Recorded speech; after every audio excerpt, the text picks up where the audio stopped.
MOEFCC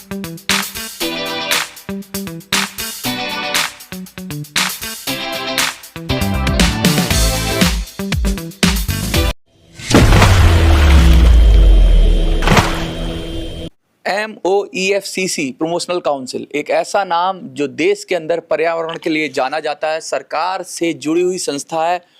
और मोटी बात यह है कि पूरी दुनिया में जिस तरह से कार्बन पर काम हो रहा है, कार्बन इमिशन जिस तरह से हो रहा है उसको कम करने की बात हो रही है, हमारे ग्लेशियर बचाने की बात हो रही है, हमारा पर्यावरण बचाने की बात हो रही है, जंगल जमीन सब कुछ बचाने की बात हो रही है। और इस तरह से किया जाना चाहिए, चाहे वो कॉर्पोरेट सेक्टर हो, हर सेक्टर के अंदर हमें इस तरह से काम करना है कि हम पर्यावरण की रक्षा कर पाएँ। और वो सिपाही सारे लोग जो पर्यावरण की रक्षा के लिए आज हमारे साथ हैं, हमारे साथ चेयरमैन हैं, तो हम बात करेंगे। सबसे पहले सर, आज कुछ नए अपॉइंटमेंट हो रहे हैं, पहले ये थोड़ा कार्यविधि बताइए कि करते क्या हैं आप और कैसे पर्यावरण के लिए आप सहायक सैनिक सिद्ध हो रहे हैं।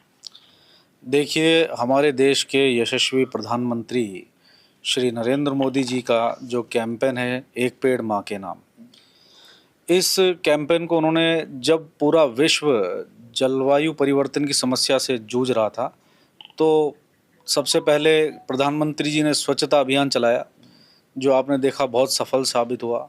इसके बाद उनको विचार आया कि जिस तरह से तेज़ी से हमारे फॉरेस्ट घट रहे हैं, पेड़ों की कमी हो रही है, जलवायु परिवर्तन की समस्या बढ़ रही है, तो उन्होंने ये कैंपेन चलाया।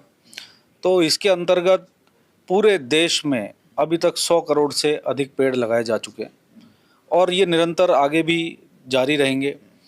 हमारी काउंसिल इन पेड़ों के संरक्षण के लिए भी काम करेगी और नए पेड़ भी लगाएगी और ऐसे हर कार्य को करेगी जो जलवायु परिवर्तन की जो समस्या है उसको कम करे। सुबोध सर, आप भी एक टीम की तरह काम कर रहे हैं, आज नई टीम का गठन हुआ है, तो क्या लग रहा है, कितने राज्यों में आपका विस्तार हुआ है और कैसे इसको देख रहे हैं आप?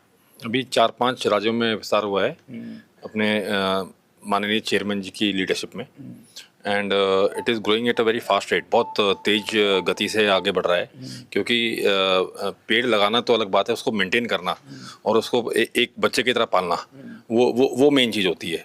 तो इस तरीके से आज कर्नाटक की टीम को सर ने अभी नियुक्ति की है, chairman, vice chairman and member. तो वहाँ से भी ये साउथ इंडिया में एक शुरुआत है। अच्छा। कि वहाँ पर भी ये जो है इसका एक पर्यावरण का पौधा शुरुआत होगा वहाँ से। अच्छा, आप RFID की बात कर रहे हैं कि RFID टेक्नोलॉजी को यूज़ कर रहे हैं पेड़ों के साथ, वो क्या है सर, आप थोड़ा सा बताइए। वो एक पेड़ का आधार कार्ड होगा और वो ये बताएगा कि ये पेड़ कितना स्वस्थ है, कितनी ऑक्सीजन दे रहा है और आने वाले समय में कितनी ऑक्सीजन देगा, पूरा डेटा हम रखेंगे उसका। अच्छा, आपने एक बात की सुबोध सर, मॉनिटरिंग की बात की, तो वो कैसे करेगी आपकी टीम? जैसे हमने सुना है ED होती है, इंफ्लुएंस डायरेक्टरेट होता है, CS, बहुत सारी संस्थाएं होती हैं जो अलग अलग चीज़ों को मेंटेन करती हैं, संभालती हैं, तो वो कैसे करेंगे आप? क्योंकि जिम्मेवारी भी है, रख रखाव की भी जिम्मेवारी है। टेक्नोलॉजी के माध्यम से एक्चुअली कई कंपनियां आई हैं, जैसे AI के माध्यम से, आर्टिफिशियल इंटेलिजेंस के माध्यम से आप पेड़ कितने लगे हैं, कितने काउंट कितनी हैं, कितने चले गए हैं, वो सारी इन्फॉर्मेशन आपको आ सकती है। तो वो टेक्नोलॉजी नई टेक्नोलॉजी हम अपनाएंगे इसको। अच्छा। हाँ, तो उससे प्रत्येक पेड़ का पता लग जाएगा, क्योंकि अभी क्या है, पेड़ लगाते हैं लेकिन वो कितने दिन चलते हैं उसका कोई डाटा नहीं है। अच्छा। है ना।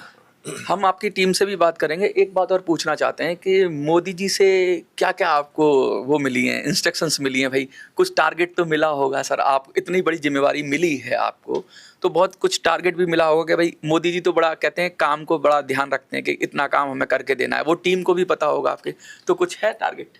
जी बिल्कुल, जैसा कि अभी मैंने आपको बताया कि हम लोग प्लांटेशन के लिए काम कर रहे हैं, लेकिन उससे भी ज़रूरी है कि प्लांटेशन लगाने से ही सॉल्यूशन नहीं होगा, वो प्लांट का संरक्षण भी करना होगा। तो हम उसके संरक्षण के लिए काम कर रहे हैं और हम पूर्णतया प्लास्टिक को ख़त्म करना चाहते हैं। अच्छा। हम लोग टेक, मेक और डिस्पोज वाली जो पॉलिसी थी उसके बाद रिसाइकिल पर हम ज़्यादा वर्क करना चाहते हैं। अच्छा, मैं टीम से भी बात करूँगा। Are you comfortable in Hindi और इंग्लिश? इंग्लिश ना। What do you think about today? You have got a post. Yes. So what do you think? What the post you got today? I have been appointed as chairman of the state of Karnataka. Okay. So I'm very proud of it because I'm getting an opportunity to save the environment.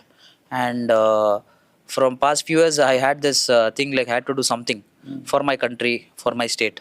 So you are looking so young. yes. So you have some dynamic ideas. What Yes. kind of ideas you have to implement in with? No, actually, I have completed my LLB. So I have taken up environmental law. Okay. Yeah, I've taken up environmental law as my subject. Okay. So it was an option, but I was interested in it, and I just want to know how to implement the laws, and if any programs or any policies are there. I was eagerly Waiting. ready to know, and I was waiting for this opportunity. And I have also done many social works, all the plantation, and many other environmental developmental things. So I'm very grateful, and I thank chairman sir and What about members. your team? Yes, they are also very keen about it, and they are also very interested. And as we were speaking, like, we have to start the work from tomorrow, as of how to develop the environment and how to protect the trees, from where we have to start It the means the team plantation. is starting. Yes, yes, yes. The idea is ready. Yes. Sir, your name, please. My name is Babu. Today, our chairman sir, national chairman sir, has appointed as a vice chairman for MOEFCC council. Okay, they had given us target to make a team and to plant the trees. Now in all the state, not only in my state, all the state now forest is disappearing, plants are going dead. So first our aim is to, we'll prepare the team, we'll find out where the plants are not there, where we can put the plants, we'll plan it. in that Identify way. the identify place. the. Okay. Ma'am, introduce yourself and No. what kind of responsibility you have today. Namaste sir, I am Hemlata from Bangalore. First I have to thankful to our chairman and vice chairman also, and our staff also. And then I want to do that one good work to that public, and zero pollution, that extra. सीधी सीधी बात कह रहे हैं कि pollution को कम करना है। Pollution इतनी बड़ी समस्या है कि उसका निपटारा एक आदमी नहीं कर सकता। ये इंडिया की बात नहीं है, पूरी दुनिया की बात है।